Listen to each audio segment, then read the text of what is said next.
Welcome, everyone. Thank you very much for joining us today for this seminar to remember the work and ideas of Charles W. Mills and the many legacies of his thought at the University of Bristol. My name is Julia Paulson, and it's my real honor today to chair this event, which is being recorded. We've also enabled closed captioning, so if you would like to see the captions of the event, just click on the CC button at the bottom of your Zoom screen, and then you should be able to see the captioning. And apologies if our Zoom bot miscaptions some of what we're saying, which it tends to do.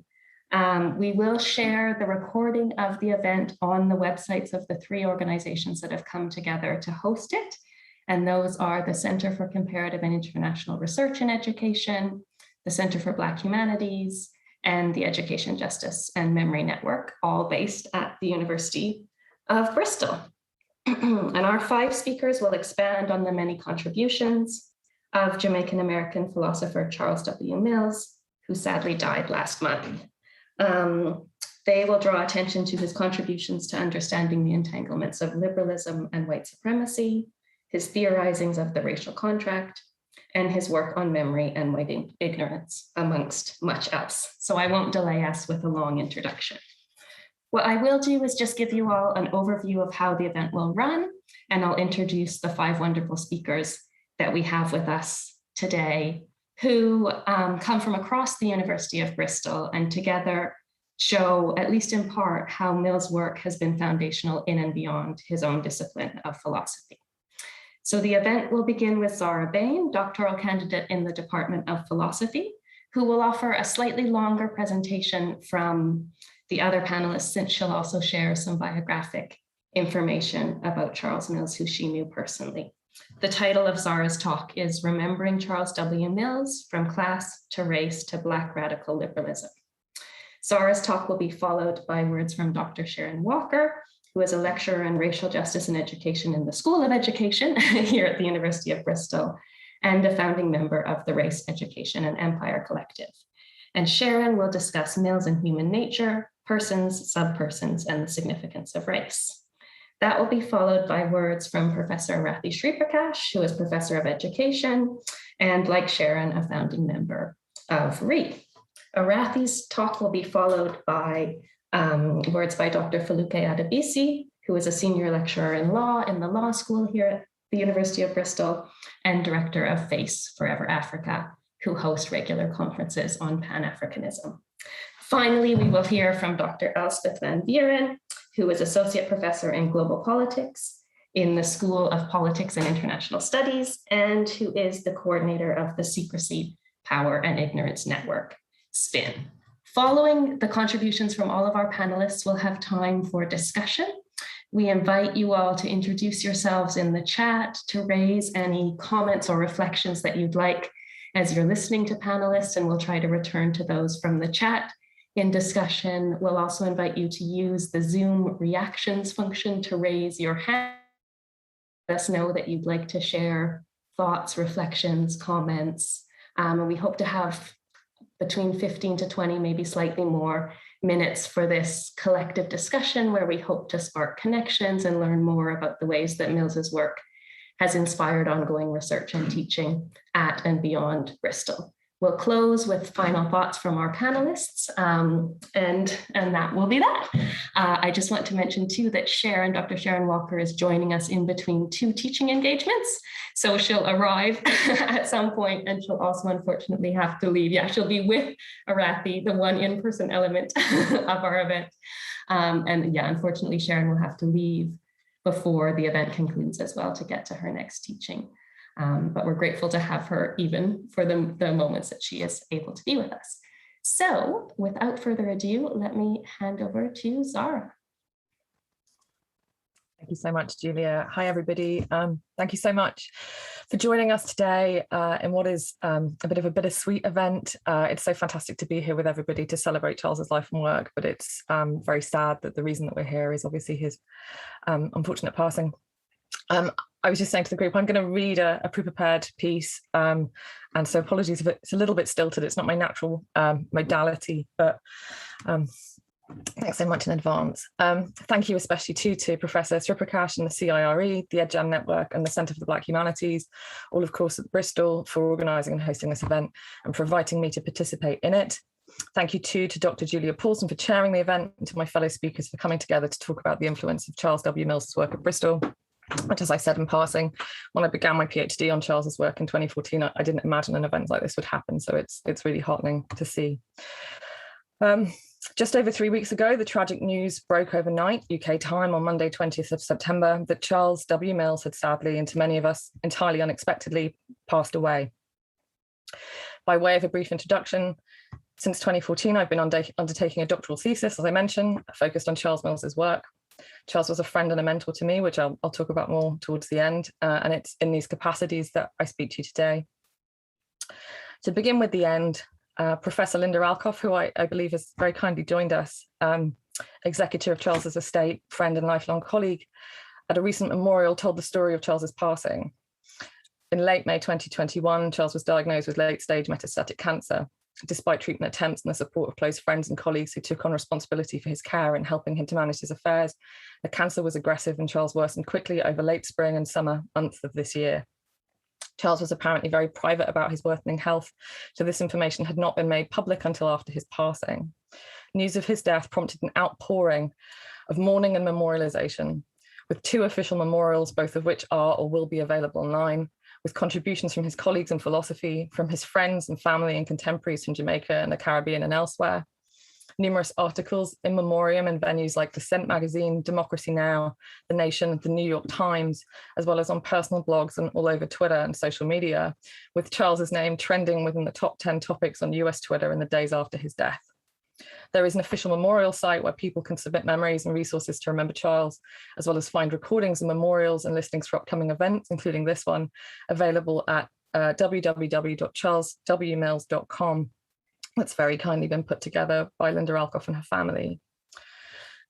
I'm going to start otherwise with a brief biography of Charles and then move on to an overview of his work through his texts and then some personal reflections about how I knew him.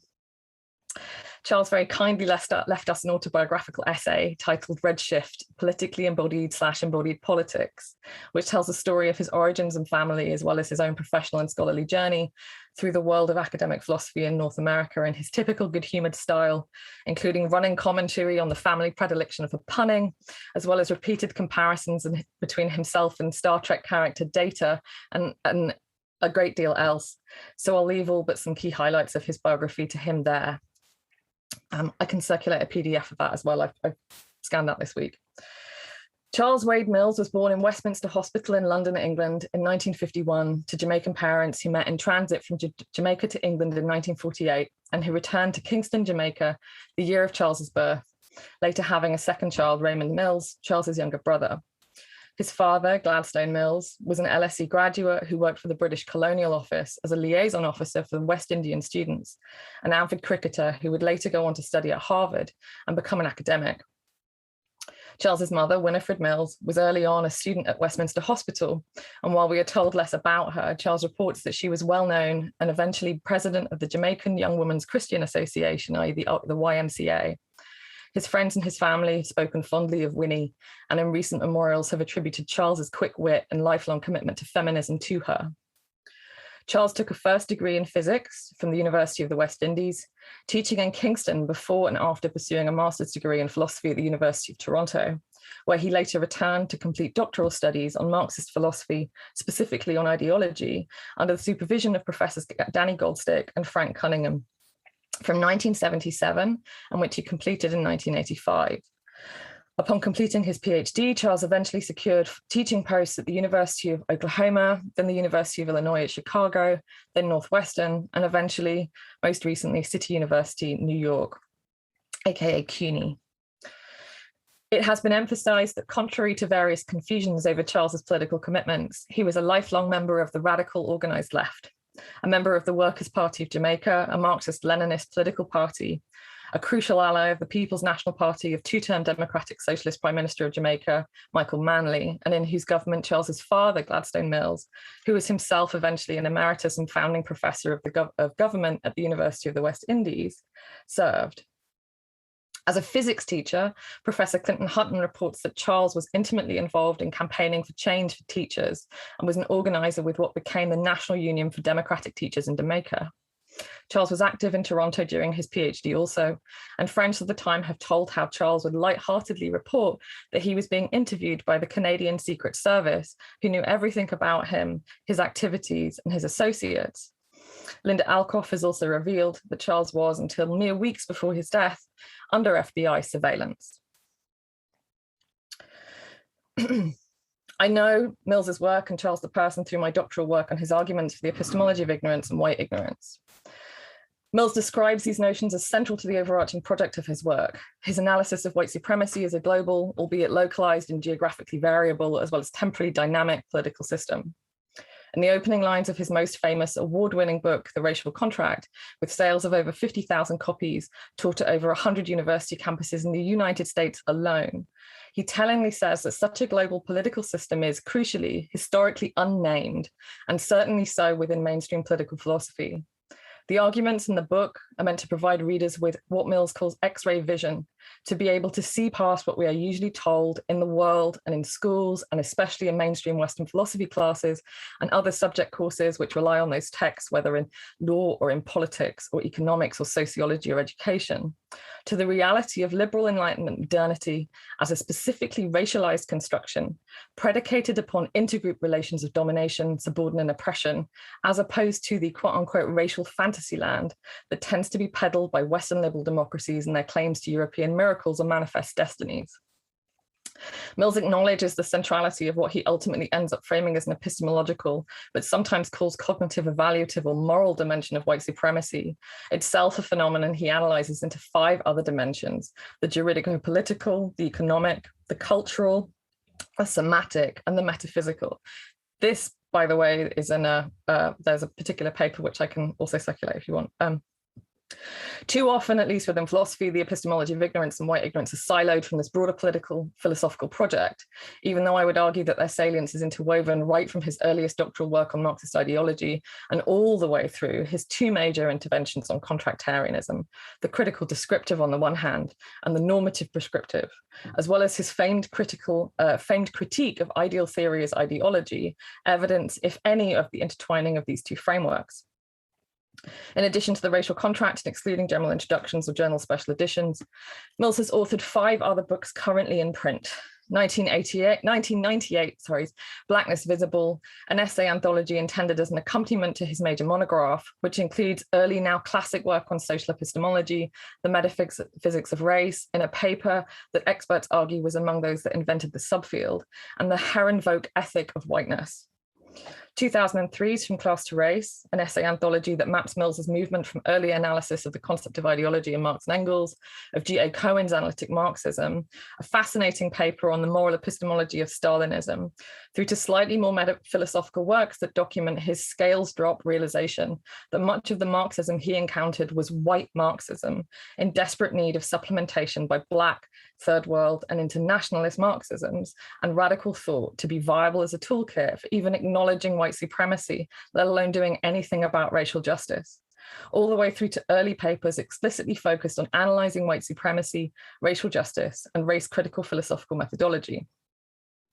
2007's Contract and Domination is a co-authored, co-edited collection of alternating essays between he and Carol Pateman, whose 1988 feminist analysis of social contract theory he repeatedly cites as the primary inspiration for The Racial Contract, even if they disagree on the rehabilitative possibilities of contractarianism. Here, Mills introduces the notion of a domination contract and offers his first schematic analysis of how we might turn the Rawlsian model of the basic presumptions of the original position on its head by reference to classical works of feminist political thought from Susan Moller-Okin and Jean Hampton. In doing this, he provides a radical, critical, descriptive form of social contract theory, apt to capture non-ideal but sufficiently abstracted political realities of historic intergroup relations of domination, beset by ideology and epistemologies of ignorance, in circumstances of historical breach of contract, and all while being mindful of the then burgeoning, if now flourishing, demands of an intersectional analysis that can differentiate between social positionalities influenced not just by gender or just race, but by both simultaneously and co-constitutively. 2010's Radical Theory, Caribbean Reality is described by Mills as his Caribbean-focused complement to From Class to Race, in which he again publishes a number of papers originating from his early work on Marxism. It is this book which has been interestingly cited as most influential and significant in the recent UWI memorial to him, and in remarks from his Caribbean contemporaries. In addition to some other gems, this volume includes the aforementioned autobiography, Red Shift, a singular published essay of literary analysis, focusing on representations of the quote-unquote communist threat to Jamaica in mid-20th century genre fiction, including James Bond, an essay on Stuart Hall, and an early symposium on the racial contract. 2017's Black Rights, White Wrongs is an essay anthology bringing together new and old work on what he termed racial liberalism, the supposedly facially racially neutral liberalism that espoused freedom and equality for all, while in fact building the modern world through European colonialism and imperialism, and on the enslavement, expropriation, and genocide of people it forcibly and ideologically constructed as moral, metaphysical, epistemological, and political others, or in Mills's term, subpersons. The same text brings together updated versions of Mill's long-standing critiques of Rawls, whom he very reasonably takes as the major 20th century protagonist in the story of liberal social contract theory, and against whom he offers a forensic critique of the silences, absences, and erasures on racism and racial justice. As one of Charles's graduate school contemporaries, Dr. Charles Simon Aaron, remarked, while recounting witnessing a presentation of one of these papers to predominantly white male audiences at the University of Toronto Philosophy Department, Lord have mercy, John Rawls is dead and Charles Mills has killed him. I'm inclined to agree, and at the very least, any engagement with Rawls which does not include Mills or his influences and those he influenced is difficult to justify. Lastly, from this section, there was a book in the works titled White Leviathan. One of Charles's past students, who you may know from his work on the History of Philosophy Without Any Gaps podcast, Dr. Chike Jeffers, has been named Charles's literary executor and will be leading the project of bringing this final work to publication in due course. I first met Charles in 2015, having heard on the grapevine that he would be giving a keynote paper at Florida State University's SWAP conference in March.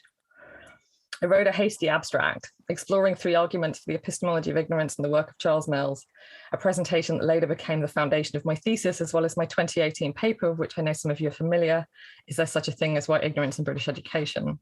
To my delight, I was accepted, and I secured funded travel and accommodation for myself and an assistant, since I'm disabled.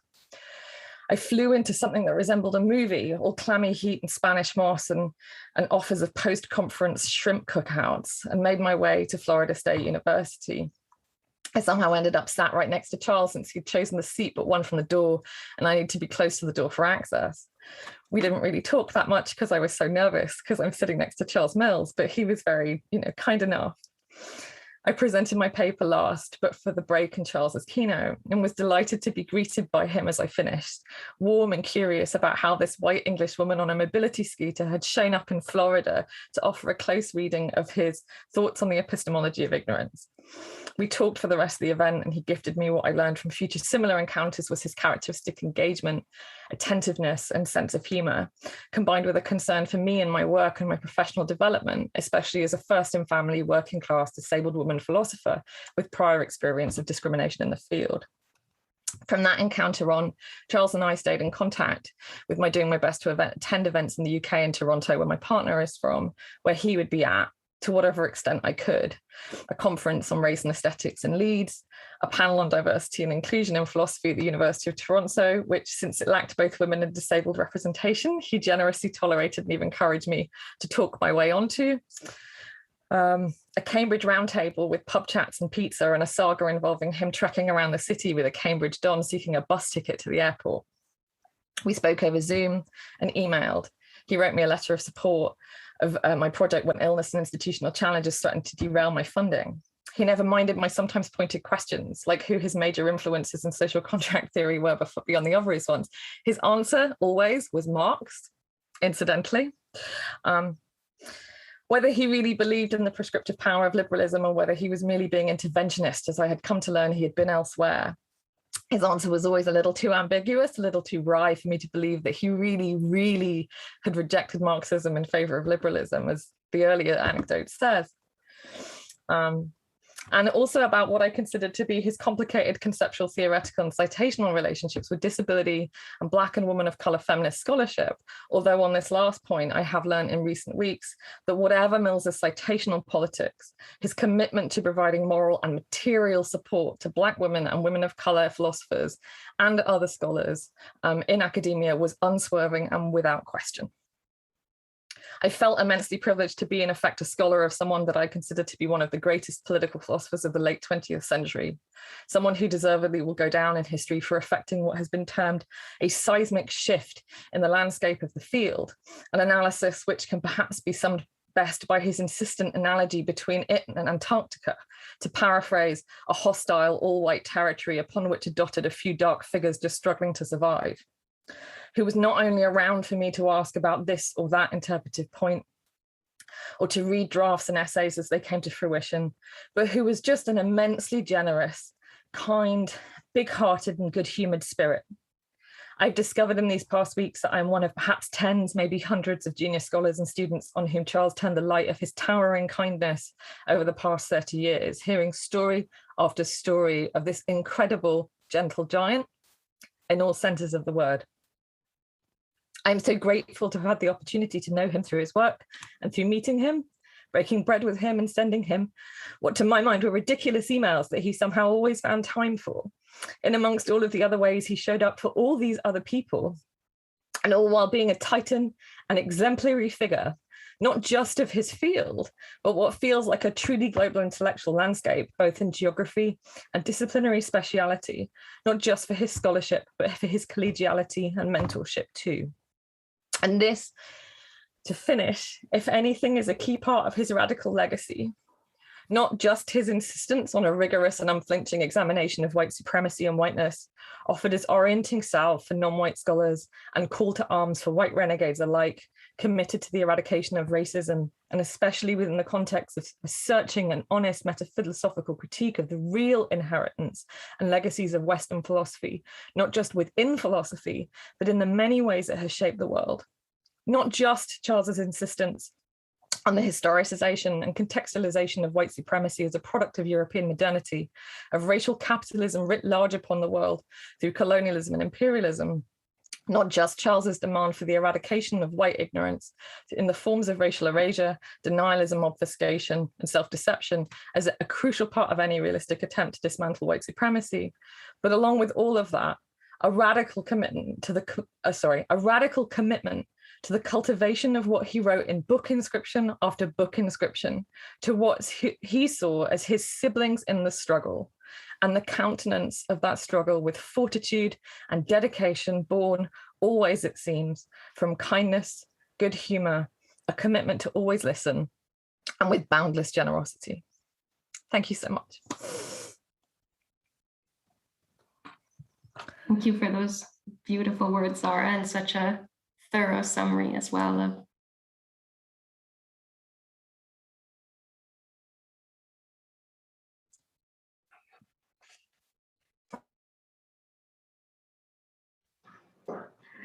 Sorry, Julie, you just went on mute for the last bit there, did you?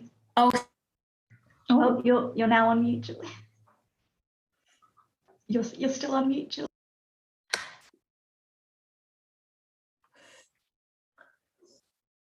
I've got some connection problems, sorry, but please over to Sharon.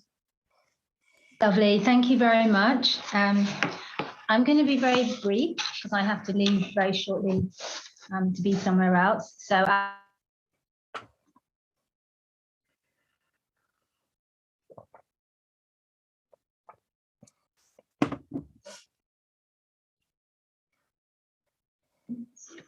can you hear me? Yeah.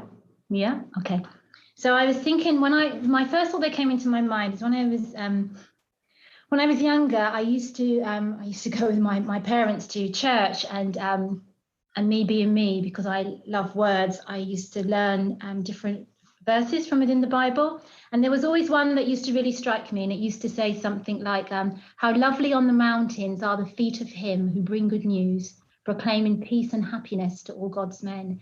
And I remember once being taught about that in the sense of, imagine if you lived in a very remote place and you hadn't had any contact with the outside world for a long time, and then all of a sudden a messenger comes over the mountain bringing good news, what your people in your little group would feel like. And when I think about people like Charles Mills, I think that, I often imagine that he was somebody who came across the mountains, and that you would look up with a real pleasure of seeing somebody who came with good news. He had something good to say, and he was bringing those words with the aim of injecting a sense of peace and possibility. And so my first thought when he died is that I thought, I'm no longer going to see his feet on the mountain, kind of coming over the hills with that good news. And just to say that for me, Charles Mills opened up the possibility for me to think about the questions that plagued me a lot when I was younger. I can remember in the background of my life when I was younger, as with many people here, no doubt, there was lots of things on the television. I'm thinking particularly of apartheid in South Africa. There were things on the telly to do with race riots in Britain. There was so much on the news that made me, as a very young child, understand that there was a problem in the world for Black people, quite frankly, weren't doing so well. And so I remember one day thinking really hard and being really still and not moving, not speaking, and trying very best to be as still as I could, because I was trying to understand what was it about Black people that was causing this problem. I was trying to understand that in my mind. What was wrong with me, basically, is the question I was asking. And then I came to this kind of understanding in my mind, actually, there was nothing wrong with me, because if I were to remain really still and neither move nor breathe nor think or anything, that I would still be hated. So it was nothing to do with me or what I was doing, but there was an understanding out there in the world that had some way come down, that it was, that the understanding of me, if you like, was somehow not quite human or something, which made it okay to treat Black people in the way that I saw, and hence to begin to, and was fueling the way in which I was beginning to think about myself in this world. And so when I came across Charles Mills' work, along with other people's work, I had the license. It was almost as if I had the license. It was okay to ask these questions. It was okay to ponder and to try and understand, what is it in the structures of the way that we think in the world, the way it's been organized, that I have almost become a hated human being. I wouldn't have thought about it in the sense of being a sub-person or a sub-human, but on reading words such as Mills, it made me begin to understand this kind of idea of persons and sub-persons, and being aware in myself that I was somehow categorized as a sub-person, and that was my experience in the world.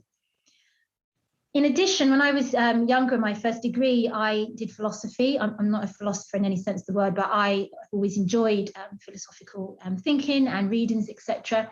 And like many people, I was introduced to the kind of work of Descartes and the kind of Cartesian kind of way of thinking. And those kind of questions that Descartes kind of raised, not just Descartes, but that kind of broader Western philosophical tradition, the kind of I think, therefore I am, what can I know about the world, is there such a thing as other minds as well as my mind, all of those kind of broader questions. But at no point during that time, when I was, as I said, thinking about very profound questions about myself within that tradition, did it ever occur to me that if you were to have the kind of Black experience asking questions about the world, what kind of questions would we ask? And Mills, in his book, Blackness Visible, he speaks about the kind of comparison between the kind of Cartesian sum, the kind of questions that Descartes and Western philosophers, who obviously come from a particular normative position of the world, asks, compared to the character in Ralph Ellison's The Invisible Man. And of course, that's a kind of a Black character. And the kind of questions that he asks, and Mills argues that, given his position in the world, his positionality in the world, that as someone who is oppressed, he is in no position to ask questions about existence or to doubt existence, because he's got other much more fundamental questions that he wants to ask. And a part of those questions that he wants to ask is questions along the lines of, why is his existence being erased? Or why is he not taken into consideration in moral calculations? And the whole sense that actually, before he can begin to ask any questions about the world, he almost has to reassert the fact that he exists, and that his existence is not that of a sub-person, but it's of a person, that he's of value. Because many of the questions that are asked in philosophy, they come from the assumption of person, and that kind of white Western person, which by definition rubs out other persons. And so for me, Mills gave me the license to think that those questions that I asked as a youngster, I wish I'd known Mills when I was in my teens and sat there in silence trying to figure out in my mind what it was I was experiencing and understanding. If I'd only had his words coming over the mountain and that he had said, right, the questions that you are asking, those are actually very fundamental ontological questions about existence and about how we understand personhood. And it's okay to ask those questions. And the fact that he, through the agility of his mind, was able, particularly in a discipline like philosophy, which has been shut down to questions of race or bringing those kind of racial understandings into the kind of discussions, into philosophical discussions, that I found that his contribution for me has opened up new ways of thinking, reaffirmed for me that it's okay to ask questions that I'm asking. And it's okay to, for me to recognize and understand that in this world that in the current time, because of my identification as someone who's Black, or how I've been identified as someone who's Black, that I am identified or I am understood in the world. And I will still even argue today, even though people argue that there's been changes and whatever, that I still walk into a kind of position or a kind of mold of being a sub-person and trying to think around ways of how we dismantle those kind of structures or ways of being in the world. Just to thank Zara and Sharon for their contributions. What I'll try to do, and please excuse me, is to reflect on some of the ways I've been thinking about Charles Mills's work in relation to the field of education. I'm a sociologist of education. I'm not a philosopher, and so, but Mills's work is one of the few kind of works of philosophers that I've really that have just absolutely upturned the ways that I think about sociology and the work that I was undertaking in education. And I just wanted to offer some entry points for how I entered into this field, not so much as an expert and certainly not with the kinds of nuanced interpretations that Zara and others in philosophy have offered, but perhaps to give you some simple ways that I've connected with his ideas. And I think the first is to, I felt that his work on the chronic injustice of ideal theory, absolutely profound. Here, Mills was drawing attention to the way that the ideal as a model is replete with politics and misrepresentation and injustice. Yet we have these models all around us. We have benchmarks, explicit and implicit, for understanding the social world. Within my field of education, models guide what should and ought to happen within our fields of practice. And here, as Zara mentioned, Mills sort of directly puts forward the idea that ideal theory is not value-free, but it's profoundly an ideology. He writes, it has a distortional complex of ideas, values, norms, and beliefs that reflects the non-representative interests and experiences of a small minority of a population. So a non-representative interests and experiences.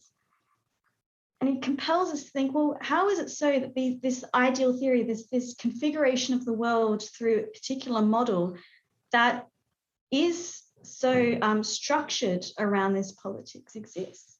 And he asks us to recognize how people's social locations may both blind them to important realities and give them a vested interest in maintaining things as they are. And recognizing that is a crucial first step towards changing the social order. But he says that ideal theory doesn't do this, as it too often disregards such problems. Those are the messinesses of the world. Those are the power relations that it turns away from. And the best way to bring about the ideal is actually by recognizing the non-ideal. I think I mentioned I'm not a philosopher, so I think probably in a more activist to use a more activist turn of phrase, it's to speak truth to power, right? To see that we have to recognize the non-ideal if we're going to build an ideal world. How does this connect to education for me? for me, it got me thinking about how education systems actually prop up and perpetuate those distortions and misrepresentations of the social world that ideal theory assumes. Education, I've started to think about it more and more as part of what Mills calls a cognitive economy that produces epistemologies of ignorance.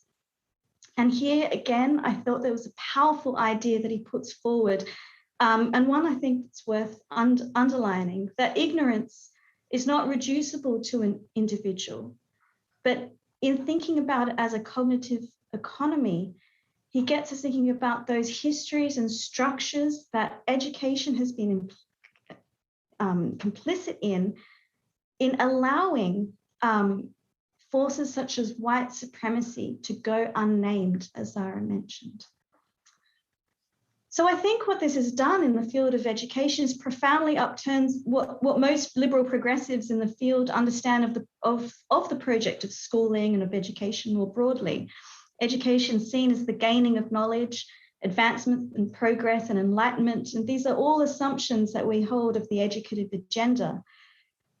But we hear, through Charles Mills's work, we see education as not necessarily about the fostering of knowledge, but complicit in the fostering of ignorance. And specifically, as I and others have been exploring more recently, the fostering of white ignorance. This has led to so many analytic openings for us to understand curriculum politics, the politics of pedagogy and assessment, and what school systems do. And indeed, I've been really inspired by Zara Bain's own work on white ignorance in the British education system. And I think Raphael's put the link to Zara's paper in the chat.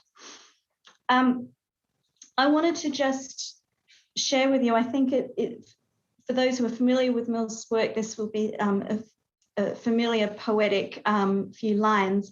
But when I first come across these, I thought, well, this is spoken directly to the field of education for me. He says, imagine an ignorance that resists. Imagine an ignorance that fights back. Imagine an ignorance militant, aggressive, not to be intimidated. An ignorance that is active, dynamic, that refuses to go quietly, not at all confined to the illiterate and uneducated, but propagated at the highest levels of the land, indeed presenting itself unblushingly as knowledge. And I think these words have really inspired us to rethink what we're doing in the field of education, how at the highest levels of the land we are presenting the work that we do as knowledge when there is so much more to consider about its politics and its chronic injustice. So I'm going to stop there and hand over back to Julia, I think. So thank you so much and apologies again. Thank you, Arathi and Sharon, and no need for apologies. I don't think the emotion is welcome at this event as well, of course. Feluke, can we hand over to you, please?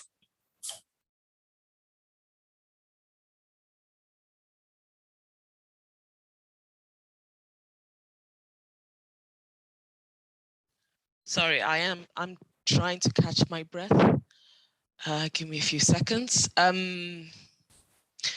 Good afternoon, everyone, and welcome to this event. It's really nice to have a validation of emotion, I think. And that has been missing, not just over the last year, I mean, generally, but specifically as relates to the passing of Mills. So I'm just going to go straight into what I want to say and try and keep it together for 10 minutes or less. What I want to share is how I have used Mills' work to teach law students mostly, and to reflect on how, even though he is no longer with us, how the immense body of work he has laid down is a very long love letter, and reflecting on the words of Lewis Gordon, who says, even academic work is an expression of love it is action, and love for anonymous generations yet to come. And it is my sincere belief and hope that the work that Charles Mills has done for generations unknown, not just to, as previous speakers have said, to unveil the very nature of the world that we live in, and how works of domination have been made invisible. So to uncover that, to unsettle that invisibleness of domination, but also to spur them into action, because they now know what they are fighting for, and they know that someone else has put the work down and there's something that they can build upon. So, as you may expect or suspect, for most people who study law, race is much of an outside conception. It is very much, at the very most, we study the law and then we think about ways in which the law, which is perfect and noble and just, ways in which the law can help the people who are disadvantaged by their race. And what I have tried to do with the work of Mills, which I came to very late in my academic life, because there was no study of race at all throughout my education, is to, together with my students, walk through uncovering these systems of domination. So there are various units that I teach, which I try and introduce these concepts. One is law and race, and we do a much closer and longer length reading of Mills in that unit. And in other units, such as rich law and poor law, where we begin to uncover things like, how racial capitalism is embedded or enforced or reified by legal epistemologies, and also in health, so the LLM units, where we think about how the body is seen as a completely biologic organism without thinking, or our tendency is not to think of the social constructs which actually have biologic impacts. So we try and unsettle that using Charles Mills' scholarship. So mainly the racial contract. So especially for the students who do law and race, I ask them to read the whole of the book. As you may again suspect, I'm not entirely sure they do read the whole of the book, but we do in class go through the introduction. We do a very close reading of the introduction, and that is always really helpful. I just had a class on with my students on Friday, and one student said, it just makes you realize what the world actually is, that everything else that they had done before didn't really explain what the world was. And this just made them, it's kind of like seeing everything new, or for me, getting a new pair of glasses, and it then, unsettles, but also resettles, where we are, what we exist in. The other things we they're not readings, and that's why I have readings in quotes. There is a 7-minute video from his lectures, one of his lecture series done at Halifax in 2010. And the third one is a debate between Bano Hesse and Charles Mills at Northwestern University Political Union. It's a 70-minute debate on social constructionism. And I like to confuse my students with that debate, because first we tell them that race is socially constructed, and then we say, well, it's a little bit more complicated than that.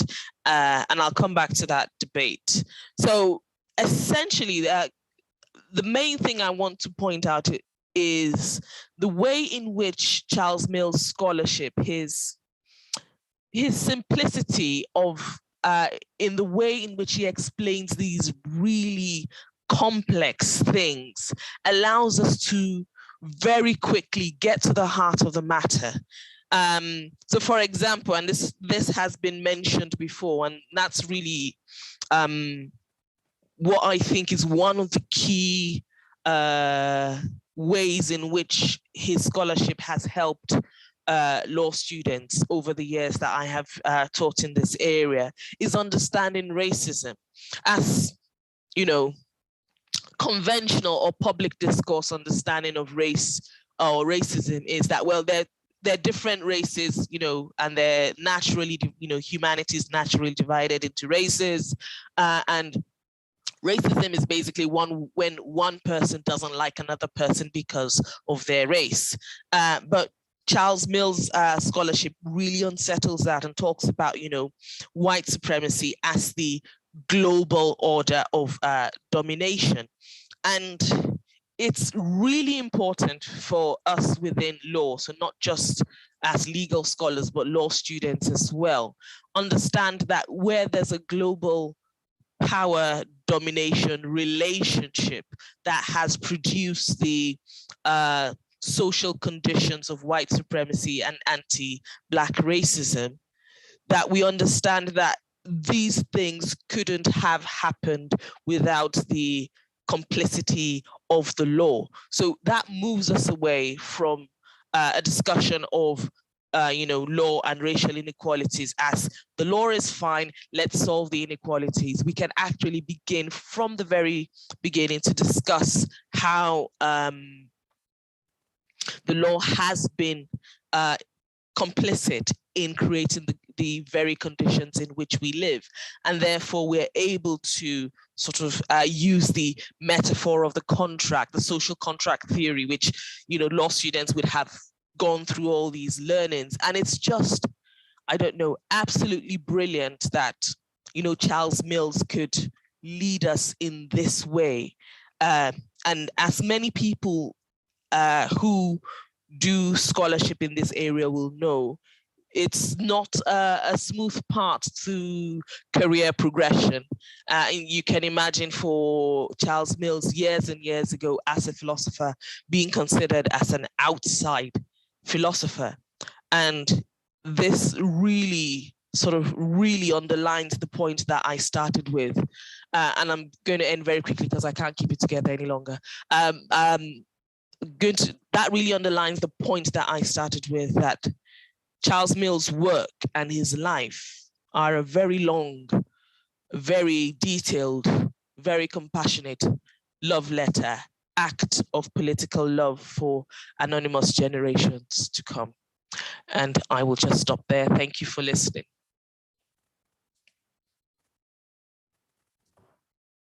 Thank you, Felipe. That's a really lovely and powerful way of framing his work and contribution, I think. Thank you so much. Elspeth, let's hand over to you for our final contribution.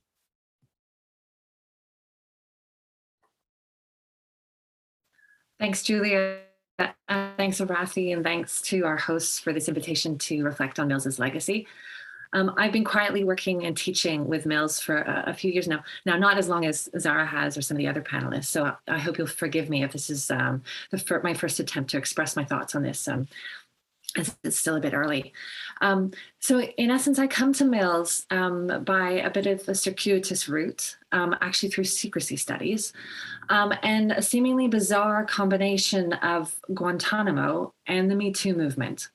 So first, in researching Guantanamo, one of the core questions I needed to ask and answer, in addition to why is Guantanamo still open, despite all of the abuse and its connections to scandals, I had to ask why and how did so many US Americans, as well as other researchers, conceive of the space and its practices as secret and impenetrable and therefore difficult to research, when my experience was very different. I found it relatively easy. I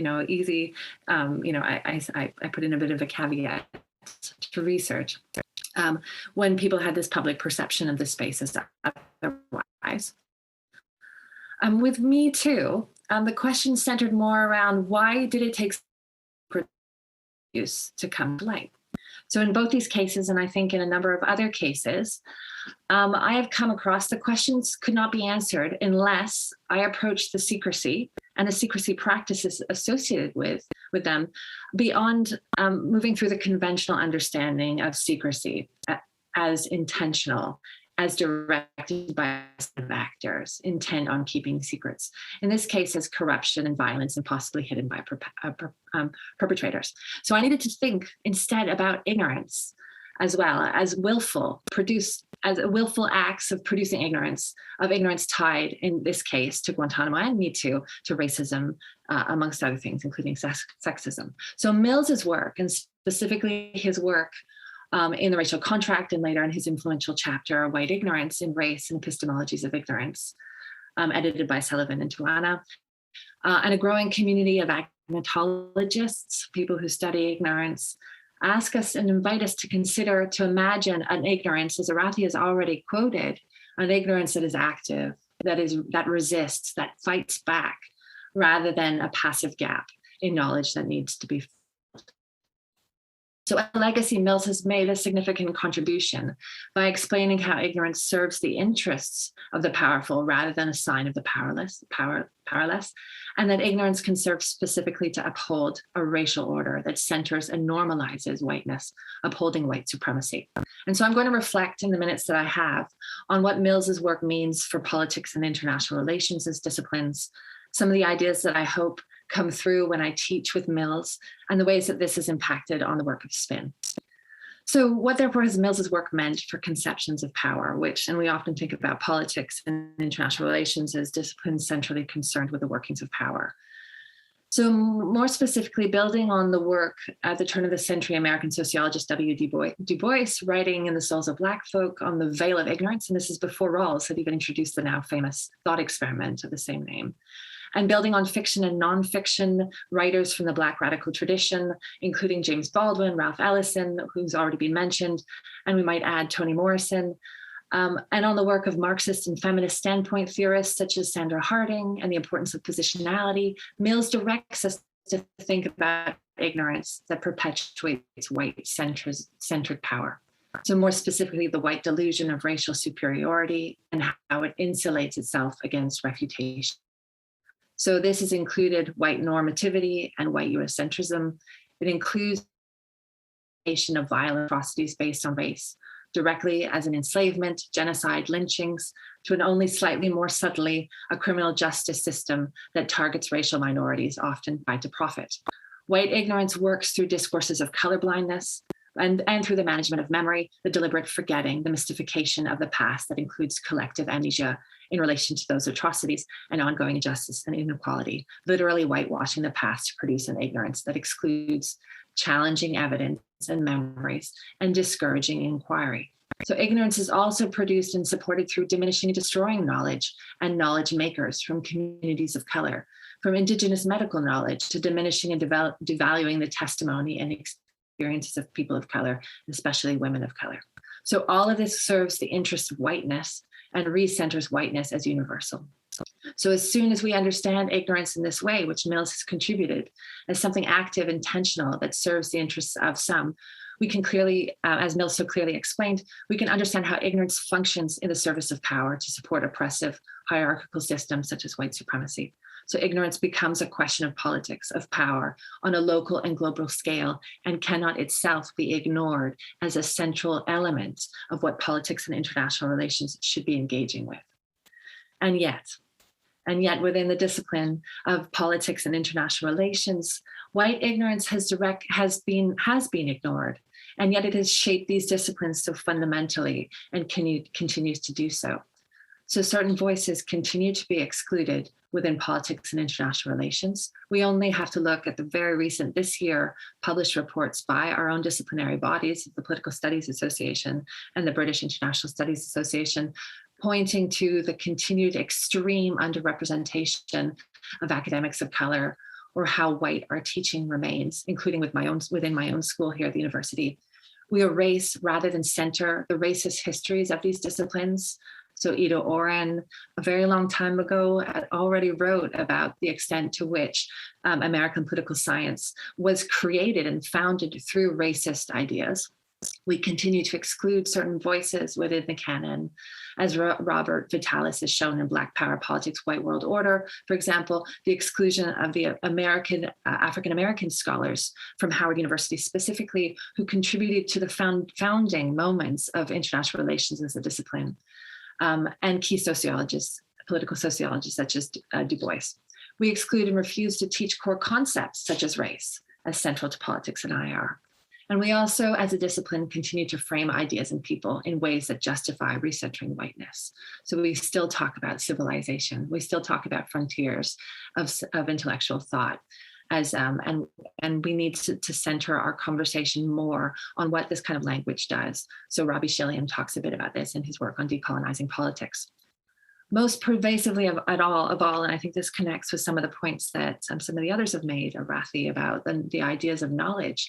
I think politics and IR, as Mills, as thought points out, still centers ideas about the uniformity of states as societies, the idea that harmonious society, that they exist as harmonious societies, rather than reflecting on the disparate lived realities and the social relations within those states, and how those disparate social relations are necessary to make the global economy function or make sense of global relations.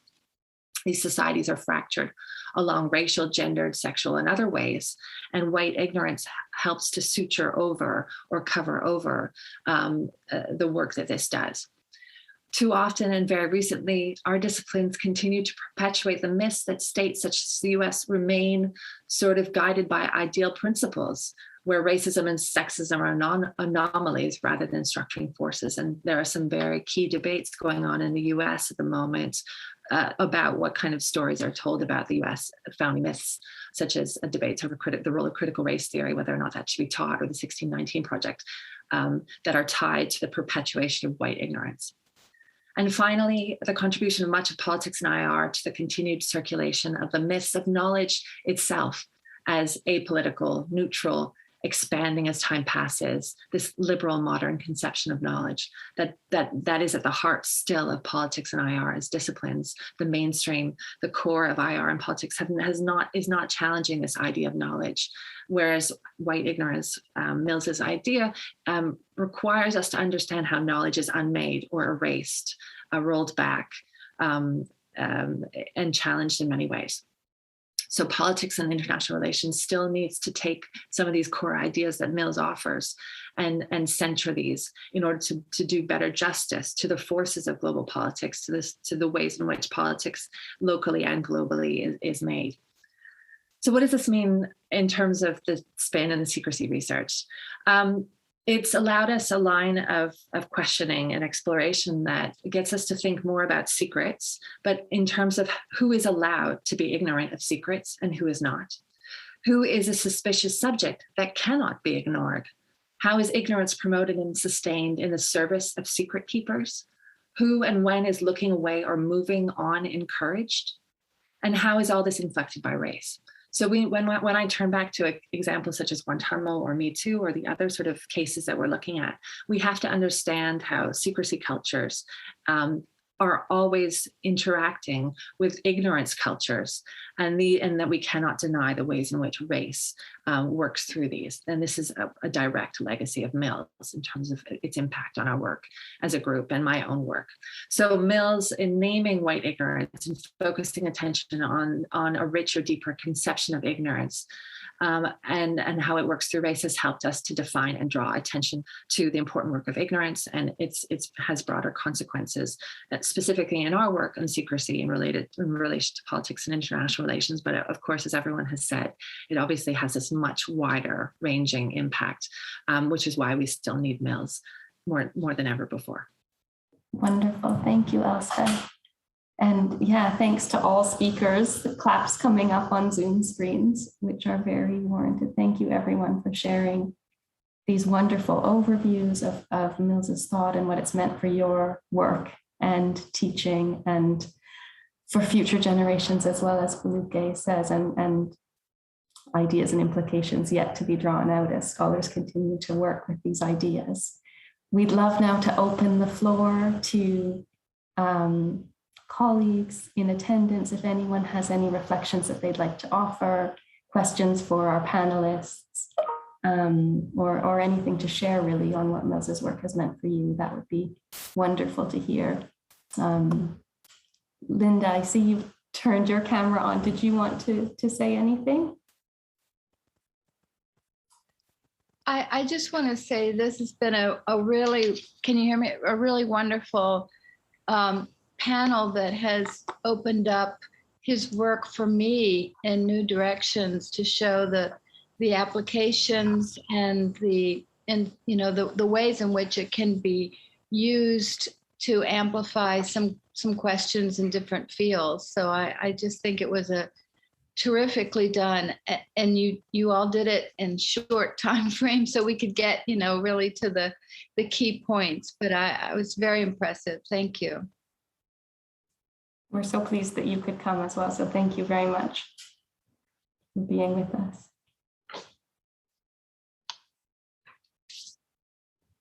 Joanna, Joe, you've got your hand up, I believe.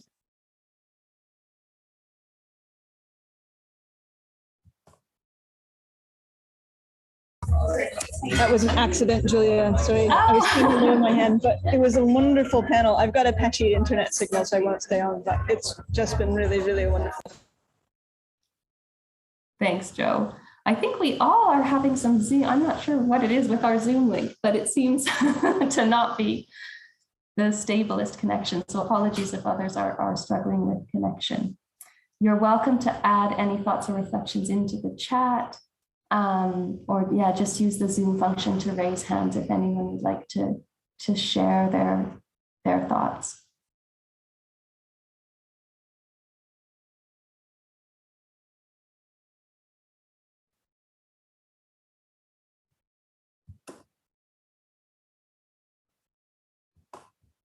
Perfect. I suppose while colleagues are gathering thoughts, one of the things that occurred to me as I was listening to the presentations is this amazing way that Mills is able to generate such an analysis of complicity and really highlight the ways in which systems such as education, law, the functioning of states and international systems, like Elspeth was saying, are complicit in relations of domination and white supremacy, while still holding such generosity in his writing and in his relationships, as Zara described to us, for individual people and their agency and their abilities to resist, I suppose. And I've noticed he often dedicates his work to people resisting and working within systems of domination. And I think that balance strikes me as a really impressive and quite inspiring way of engaging, or the way that he engages with his work, such that it isn't,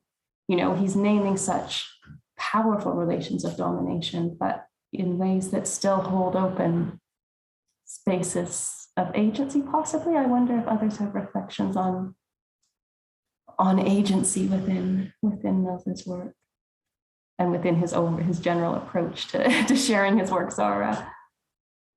Thank you. Thank you, everyone. This was really lovely. And thank you, Julia. And thank you, Linda, for coming and joining us. It means a lot. Okay, I'm gonna hold it together. I just wanted to pick up on the thing that Julia said, because so I've been working on Charles's work for a few years now within philosophy, as I said, and one of the things that I find, one of the elements of this project obviously is a kind of interpretation of the secondary literature on him within philosophy, not just within philosophy, because I'm a Mills scholar, so that's not, I follow in his stead, as I've said elsewhere. And I just think that Julia's observation is a really important one, which connects with all the observations we've had so far, because in every field in which Mills's work has been said to be influential, whether educational, law, politics, and IR, there has been this recognition that he's a systems thinker, right? He's working at the level of systems and systematicity, or doing, as I think you said beautifully, Julia, holding space for agency and holding space for agents. And for me, it's always been fairly unequivocal, especially reading across his works, which I would absolutely behoove everybody to do. People very often stick with the beginning really of the racial contract and not the whole book, or the white ignorance paper, or maybe one or two other papers. And Mills is a thinker who, like many other philosophers, but I think he in particular, and he in a way is my wheelhouse, who really rewards reading across his works. Because I think, especially within philosophy, not everybody does this. Linda is in fact one notable exception. But a lot of people read him as a primarily agential thinker. And it kind of blows my mind, right? People will sort of take, for example, white ignorance and divorce it from the broader political commitments and the claims about white supremacy as a global system and about education as a system of knowledge, of a cognitive economy, as Arathi picked out, or the ways in which even, I think, Sharon identified that those systems inform the ontologies and construct ontologies, and then feed those ontologies back into legal systems. I mean, that's a really key theme of his work. And part of what I'm trying to do within mine is to sort of impress this upon as many people as I can. And it's really lovely to see that, although perhaps within philosophy, I think people get a bit distracted by a sort of individualist turn that he's always been a bit skeptical of, that certainly outside of philosophy, this is this unequivocal recognition, I guess, that, what he is doing is offering us both and a way of thinking about the very biggest sort of structural, systemic, global level, while at the same time making space for how individuals and groups, in fact, kind of operate within them. I'm struggling, so I'm going to stop, but thank you so much. Thank you, Sarah. Maybe we can turn back to panelists if there aren't. Oh, look, we've got a question in the chat. Thank you, Bobby. So in the chat, we've got a question saying, Mill's scholarship has been incredible in unpicking race and racism in many ways. The question is, how do we begin to use Mills in places such as Central and Eastern Europe, where race is perceived to take different trajectory compared to Western Europe and America?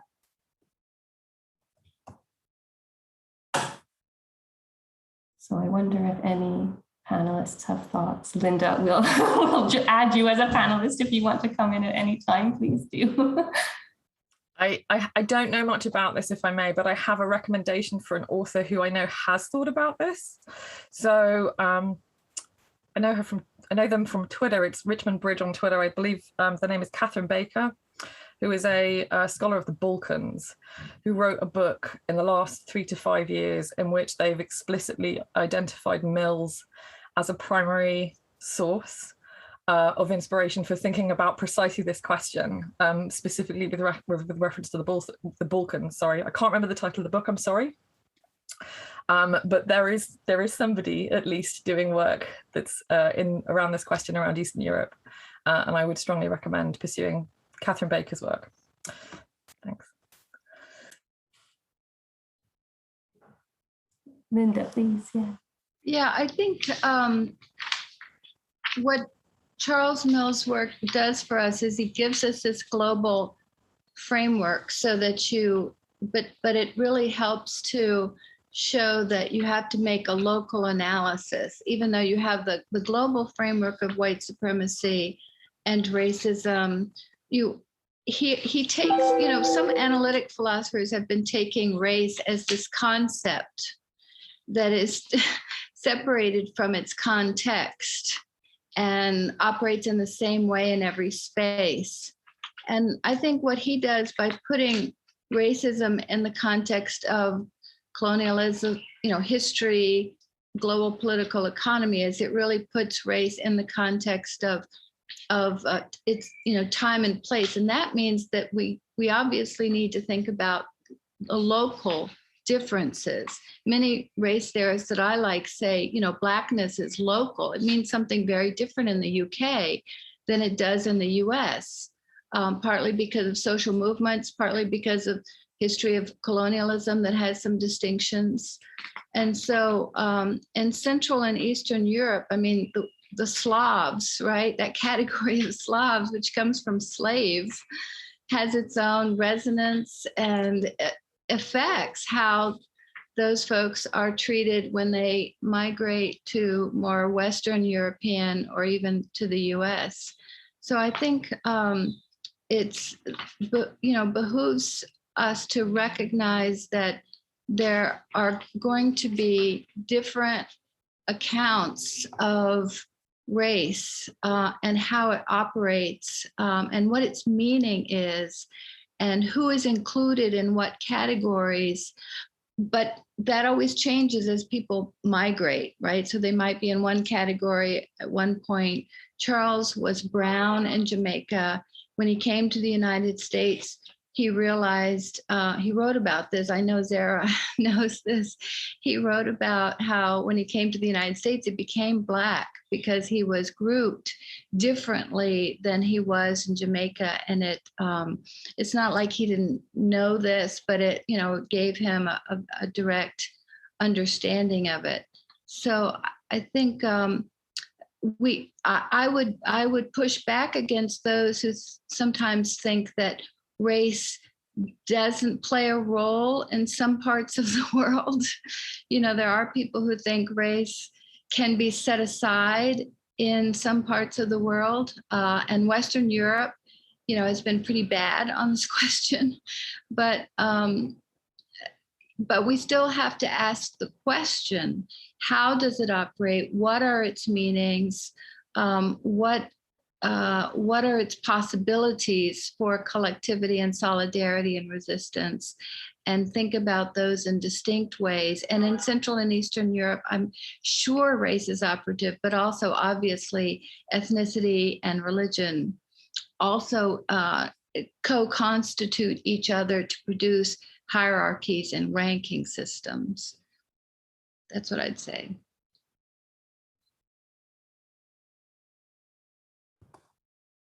Thank you, Linda. Arathi, Feluke, Elspeth, anything to add? We can also start to bring in any reflections that you had listening to the comments from one another and from having Linda with us as well. If there's any questions you have for one another or comments that you'd like to share. I suppose I didn't have any further comments, but maybe just a question to those who are here today, whether you're a panelist or a listener. One of the things that I've been trying to think with Mills's work is his interest in corrective justice and putting that as a central concern, and particularly what that would mean for education in identifying the chronic injustice of ideal theory and how that plays out. Then what are those paths towards justice and what kinds of model? And again, I'm coming from this as not as a philosopher, but as a sociologist. And I'm just wondering if anyone had been engaging with those sorts of questions about corrective justice or reparatory justice or rectificatory justice or other forms of justice that come from Mills's work.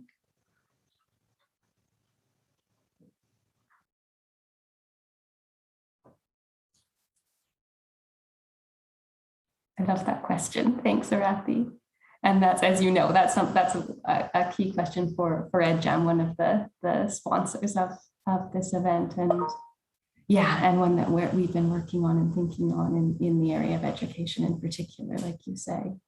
And I think that attention within Mills's work to history and to explaining systems of domination, white supremacy, and the histories of race and racialization in particular contexts and the injustices associated is a necessary part of any kind of reparative approach, right? To be clear about and teach in ways like Elspeth and Feluke were highlighting doesn't happen within our disciplines about these histories.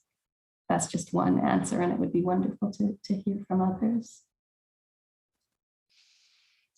So I have some thoughts. Go on. This is the most quiet. Those who know me know this is the most quiet I've ever been, ever. Apart from when I was born. I don't really have an answer to your question, Arathi, but I have been thinking about justice and especially how, like Charles Mills' work and work on re-understanding the global conditions under which we live and the way in which race, for example, is contextually dependent on its, in its manifestations. As a lawyer who's been taught and who thinks of justice, or we think of justice in a very specific way, one of the things that this scholarship allows us to do is to sort of rethink, essentially reformulate our understandings of what justice is. Because in a very narrow sense, in a very prescriptive legal justice sense, justice is never really achieved, and that becomes problematic, because what has happened in history, and we try and trace this in many ways in our work, is that the justice that is done produces additional injustice, which then you try and repair that. And, for example, work like decolonization, I always try and remind people that we are looking to the past to re-understand it, but it is a very future-oriented kind of work, that it's about ensuring that we don't keep on trying to repair the same injustice, or, I kind of described it in something I am still writing. Yeah, as the difference between the first scene and the last scene of a play. The last scene of a play is supposed to resolve the first scene, but what if the first scene has been made invisible? There will be no resolution. And I think understanding justice in that way, and decolonial justice and reparative justice in that way, or trying to understand it in that way, because I know I'm not really giving a complete answer to your question, but it's the process I'm going through at the moment in trying to re-understand justice, especially from within sort of legal knowledge, and trying to reach beyond that.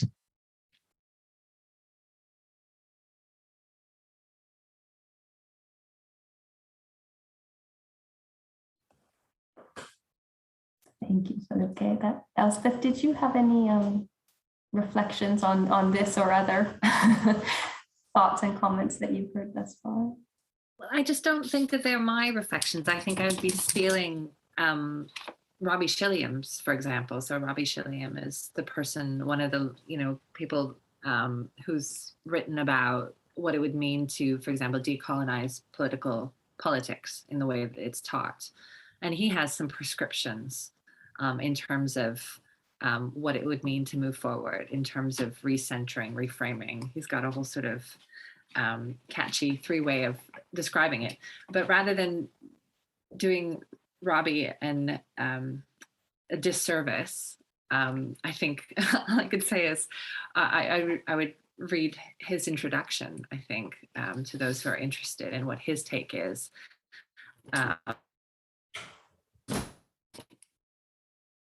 There's a lot of work to be done, but sorry, I don't think that was very useful. I'm still sort of, as you can tell, thinking through these things, but thank you for including me. Thank you, and thank you. Suggestions for reading are always useful, I think, so thank you very much for those. Shahzara, please. Just because, I'm sorry, this is the mode that I get into, where what I become able to do is go, there's some Mills papers you might find really interesting on these topics in a somewhat classic, mid-PhD student way. I'm sure everybody's familiar with these, but just in case, Mills has a paper on contracts of breach in Contract and Domination, which is, I think, again, very often there'll be sort of lots of papers on some things, and then there'll be a singular paper on one of these sort of big topics that he gives us. So I recommend that anybody go and sort of spend some time with that, which I have at various points. The other thought that I'm having thinking about these questions is The End of Global White Ignorance, in which Charles talks about the necessity of eradicating white ignorance for the eradication of white supremacy. And I think that connecting with all of these questions is this idea that, to put it bluntly, we all need to cut the bullshit, right? Like that there is, and this comes up with the decolonization conversation as well, right? That a lot of, that Felipe said so well, was that a lot of the attempts to solve a problem and to repair a problem are hampered by the fact that the first scene is missing, I think, as Felipe put it, So yeah, in terms of readings by Charles, those would be the two ones that I would go to and sort of sit with, I think.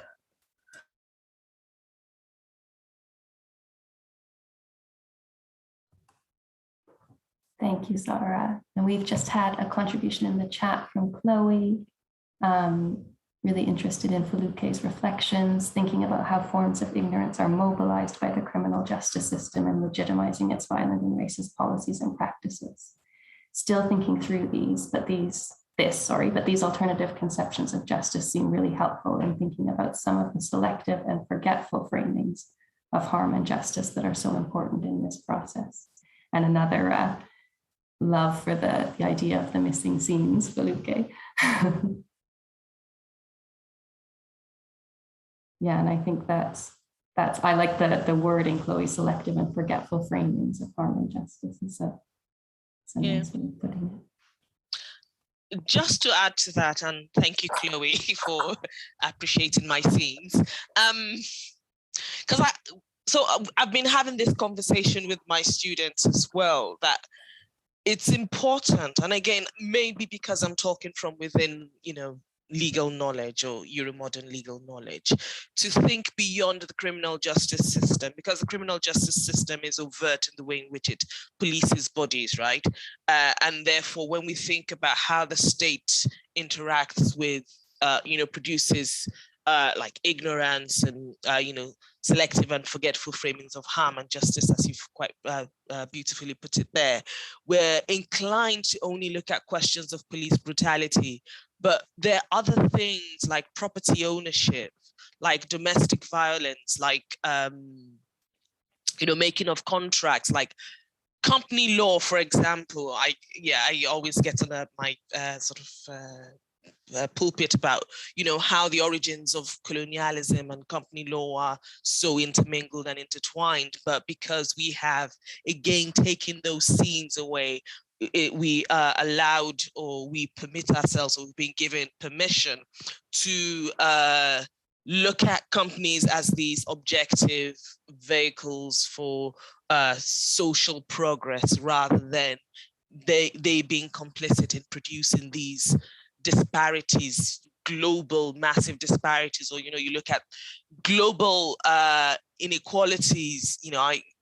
Everyone uses the examples of our mobile phones and our laptops, and how labor conditions in certain countries enable that, and how those things are racialized and allow us to, they allow us, lull us into a false sense of innocence, essentially. So what becomes innocence in the sense of the law is really not doing something that the law has said is wrong. So not a legal wrong, but there are lots of things that we are doing, that we are complicit in, that the law is not designed, as it is not designed to recognize or to narrate as harm. And then it's left to people who have been harmed to persistently narrate themselves as damaged, and therefore reinforcing their identity as harmed individuals within this global system in different ways.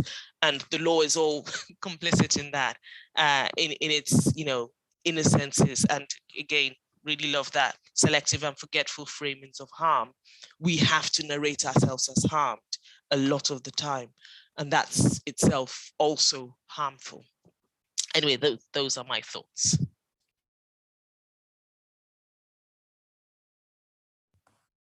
Thanks, Feluque. Those are really, really important thoughts. Chloe, was there anything you wanted to add? I see you've turned your camera on.